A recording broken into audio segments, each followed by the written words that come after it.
Hello, I'm Dr. Beach, and today I want to talk a little bit more about some Ayurvedic theory. One of the things that I've learned from my teacher, Dr. Mishra, is that Ayurveda is actually a vibrational medicine.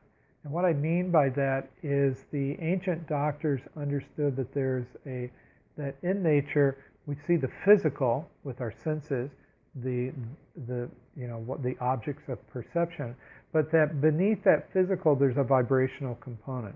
And quantum physics tells us this as well in our modern physics today, that the whole creation is actually a wave function, and that those wave functions have different interference patterns that we then perceive, we freeze frame with our senses, that wave, and make it look frozen in space and time, and that's what gives us the experience of physicality.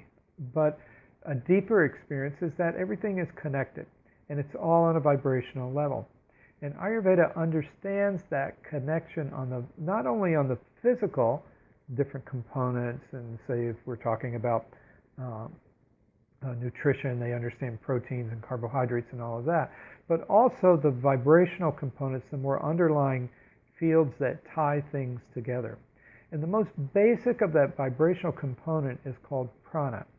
Prana means the intelligence of nature, the vibrational intelligence of nature that's flowing all around us in the environment, but also in our bodies as well, that's giving information to the physicality of our body about how to coordinate, what to do, when to do it, how to digest, when to assimilate. This type of thing expresses itself in our nervous system and an endocrinological system, but at its basis it has a vibrational component where it's called prana. And prana has three aspects. One is a transformational aspect, which is, they say, comes from the energy of the sun, and that's called Agni. Agni means flame, and it's responsible for transformation, drying, heating, those qualities, just like the sun does as it gets closer to us in the seasons, in the spring and the summer. We see those kinds of effects.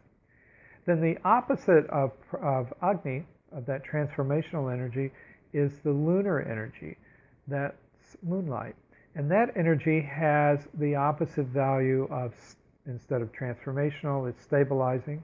Instead of heating, it's cooling. Instead of drying, it's lubricating. So it gives that effect. We could say, in a sense, Agni is more acidifying to our physiology, and that Soma is more alkalizing to our physiology. So that acid-alkaline balance is created with those two components. But what is it that actually creates the balance between those two?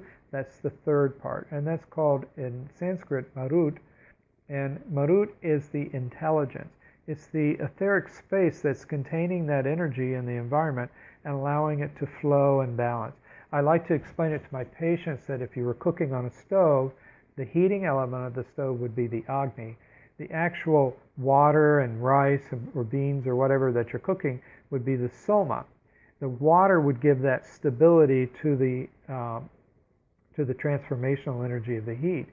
But you have to do more than just heat it up and have the water in the pot. You have to stir the pot. Stirring the pot balances the energies, and that's where the Marut comes in. So we have these three aspects of prana: transformational, stabilizing, and balancing energy. And that flows through the body through vibrational channels. Those vibrational channels are called nadis, and they carry that vibrational intelligence that's giving rise to the physiological functions of the body. So when we're practicing Ayurveda, we're not only looking at what the imbalances are physically, which is called the doshas, and we'll talk about that in a different video, but we're looking at the more basic raw material which makes up the doshas, the substrate, if you will, and that's called prana. And then when we're looking at treatment, we're looking at what can we do to, maybe the person has a lot of inflammation, so there's too much Agni in the system. And what can we do to bring Agni down by increasing Soma in the system? It's too hot, it's too transformational, we want to cool it down, so we bring more Soma in.